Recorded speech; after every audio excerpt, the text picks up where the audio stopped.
News in today, Michael Saylor's strategy has acquired 10,624 Bitcoin for literally $1 billion.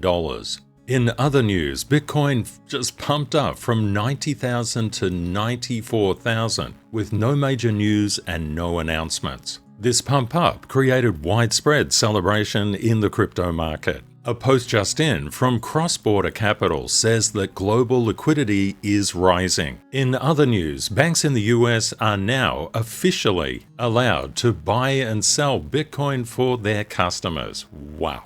Coinbase is working with the bank PNC to allow their high-value customers to buy crypto using their crypto-as-a-service platform. This is the first bank to do so. And in other news just in, Harvard Management Company, which controls Harvard University's endowment, just updated their 13F filings for Q3. And you can see they've raised their position in Bitcoin from 8.12% to 21.04%.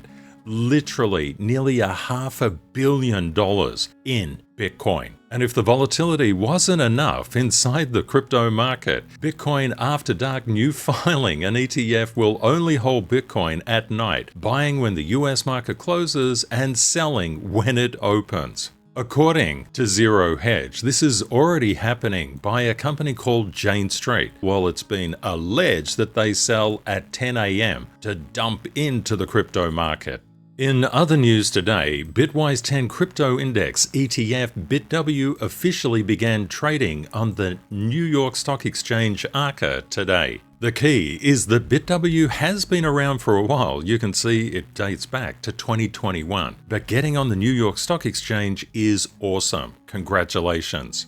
In other news, silver is on a tear. It's up 6 times as much as the S&P 500 year to date, and it's got one of the strongest bull market rallies in history. Well done, silver. Gold is also increasing in value.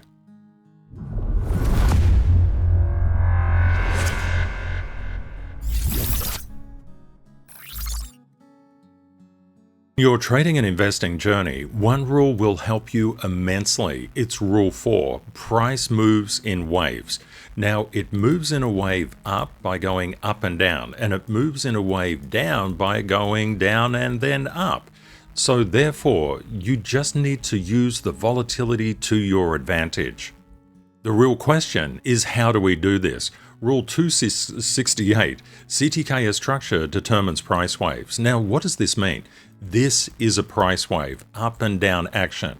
This is a price wave, down and up action. Now, what determines these price waves? Structural support and structural resistance.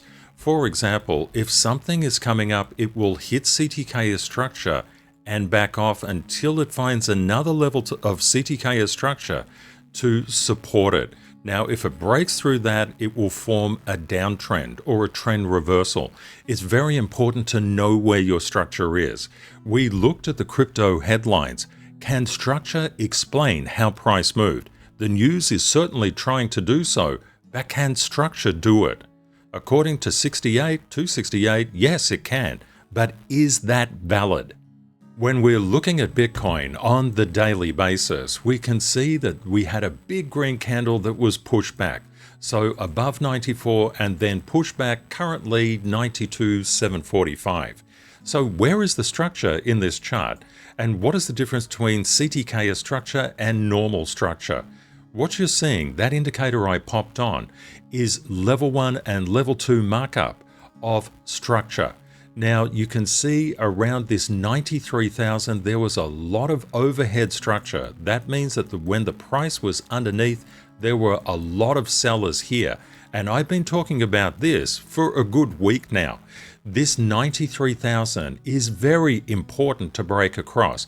94,000, even more important to break across that to confirm an uptrend. Until we get above 94 and stay above 94, the crypto market is not positive, it's actually negative. But this doesn't mean really that much to us because we have ways of making money in any market condition. And I've got a very big surprise for the Elite Service members in the video this month. it is one not to miss. It is incredibly valuable. Remember when we saw that big surge up in Bitcoin across 94,000, what actually occurred next? If we look at the price action, it came down. But why on earth did it come down? It came down because of structure. Structure is a forward-looking, rightward interpreted line of support and resistance. In fact, these dotted lines are the most statistically significant, aka the strongest support and resistance lines you will ever find. Why did it move up so quickly? There was a positive CTKS gap above this structural resistance level at 91,100. Now, why did it start to curl over and form a sell arc? Because there was too many sellers inhabiting these lines. Why did it come down? Again, too many sellers. Could we triangle all the way back to 91,150? You bet we could, because this is a negative CTKS gap, but it's also a GW, a gravitational well. If we've got enough positive momentum, we will in fact come back into this 94 area and potentially exceed it. If the bears gain control, they will push it below 91,150. Please let me know in the comments, what is your base case? What are you looking at and what are you expecting in the next 24 hours? And more importantly, what's your logic of that decision? As an elite masterclass student, as an elite member of the CTKS Method service, you have reasoning and logic for why things happen. A lot of people just look at this and say, there's no reason for it to go up. There, of course, is a reason.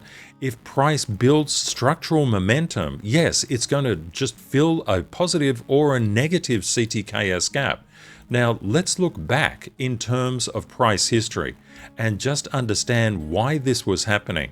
If you've done the Profiting Masterclass and you understand week 2, you already understood that the potential for a positive breakout was absolute, but a potential for price to curl over at this structure was also absolute. Remember, price is always moving structurally. If you know where the structure is, that is a license to print money. Of course, you could guess and you could use recent indicative price to figure out that there are support and resistance levels where there aren't any. And you could make decisions based on that, but that's not a statistically solid thing to do. You need to guard your capital, and guarding your capital means just understanding where things are going and where they're headed. Remember yesterday, in yesterday's video or the day before, that we had a big dump down here. That was obviously Chain Street, but it was a weakening trend, a substantially weakening trend. And that was simply opening up the target at the 87,850 level of structure. There is a structural support level right here. There's a structural resistance level right there. There's structure through Bitcoin here. And you can see literally Bitcoin is ping-ponging between structural levels. If you understand this, it is a game changer. If any particular price chart that you're looking at gains enough structural momentum, it will push through overhead structural resistance into gravitational well areas. I discuss all of this in the Profiting Masterclass. And the reason that we need to keep our eye on structure, if it doesn't obey the structural dynamics inside the market, we could be in a lot of trouble. So many people would have been caught right up here. They would be trapped buyers. And now the price is moving against them, and they would call out, manipulation, manipulation, this is manipulated. No, it wasn't. It was structural momentum. This is manipulated. No, it wasn't. It was a negative CTKS gap. So it's very important to know what you're doing. Guessing and relying on the news is terrific. It's a lot of fun if you want to lose money. Social media will simply say the entire market is being manipulated and they have no idea why something happens. They've got no idea why it goes up, no idea why it comes down. If you're following someone who has no idea why it goes up and down, why are you following them? If that person claims manipulation all the time for anything that they don't understand that goes up and anything they don't understand that goes down, again, why are you following them?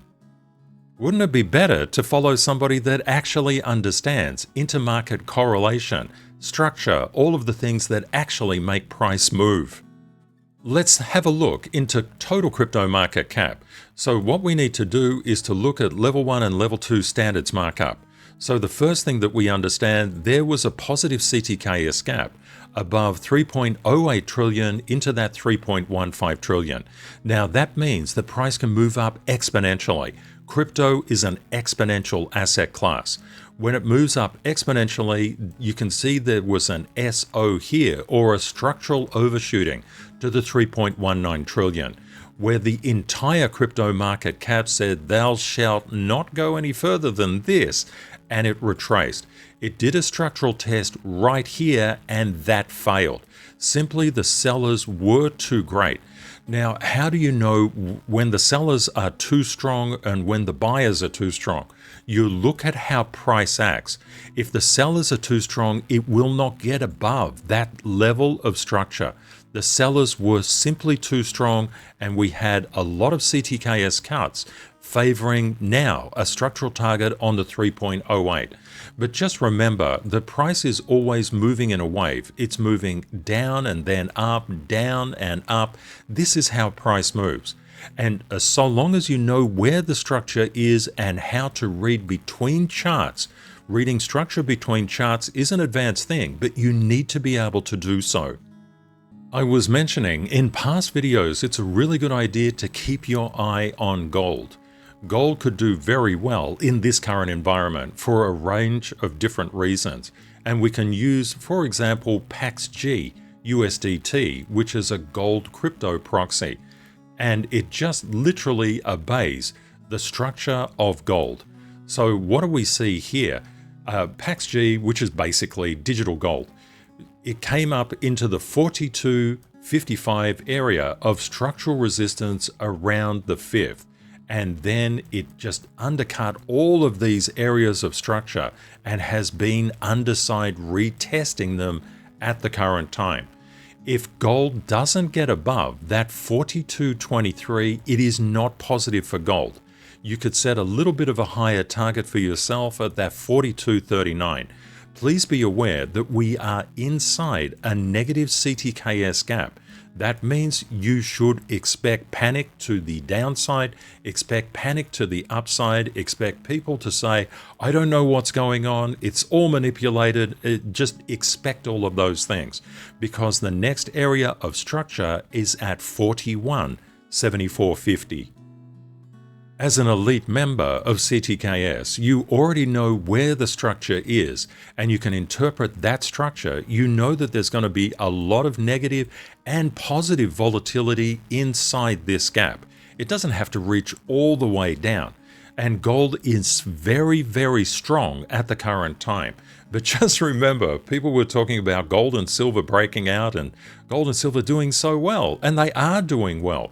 But if you look at that, one day's price action doesn't make a chart. Zooming out is not a bad idea. Therefore, until gold can get above that 42.39 level, it will not maintain its uptrend. It's likely to come down and revisit this 41.74. Please let me know in the comments, are you bullish or bearish on gold, and why? The and why is much, much more important. And inside the CTKS Global family, our and why is not because we feel like it. It's because there is intercorrelation and interconnection between cheat sheet tasks or charts. Those dotted lines that you've been looking at is called CTKS Structure, SLs, or Stanfield levels. We use structure to determine where price can go at the start of the month using a thing called a CTKS path. This is taught in Level 2 Standard Certification. When we look back at silver, and silver has been undergoing one rally after another, unbelievable. It just finished slightly above the positive normalized price path, and silver has been strong. Last month, it finished just a little bit below the normalized positive price path and just above consolidation. We can see that silver is following, so far, the normalized positive price path. And these price paths are drawn at the start of the month and not changed throughout the month. What we can see here is a big push up in silver, but we need to know what that structure is in order to understand, do we have a structural interaction which creates a structural pass or a structural failure? Let's have a look into the 15-minute basis on silver. Now, what we can see is there is a ton of overhead structural resistance at 60, 80, and just around that mark. So what we understand, we've just come through a mildly positive CTKS gap, done a structural overshoot, retested the 60-20 mark. There's actually an area of structure through here. And we've come up and started to SA or sell arc into this area, the 60-80 mark. So that actually favors a retesting of this 59.80. One thing that you will always see, price needs to digest. If it doesn't digest, it can fall precipitously. It can literally drop like a brick. So we don't want that. We want gradual price waves between structural levels to reinforce the momentum in that specific direction. Please let me know, are you feeling bullish or bearish on silver? And if you're feeling bearish, are you targeting the 59.80 mark or are you targeting around the 58.20? And if we look from the other side for a bullish target, are you just structuring your thoughts about higher levels? For example, the 66.50. Now you've seen here, we've got an absence of overhead structural resistance. So literally, if silver manages to bypass this $61 area, it gets into a positive CTKS gap, and you've already seen how explosive they can be. You can see the difference between knowing where structure is and not knowing where it is exceptional. So, always prepare for upside, downside, and consolidation action. That is what we do as professionals, as institutions of one. You can pick up the free cheat sheet from CTKSmethod.org. It measures 7 rows from risk-on and risk-off behavior into the stock market, into the crypto market, into the commodities markets, into bonds and yields, and also the Forex market. It is an exceptional tool to understand directional momentum. And it's available completely free of charge from CTKSmethod.org. Have a fantastic day and night ahead, my friends, and Kate and I look forward to catching up with you again in the next video. Bye for now.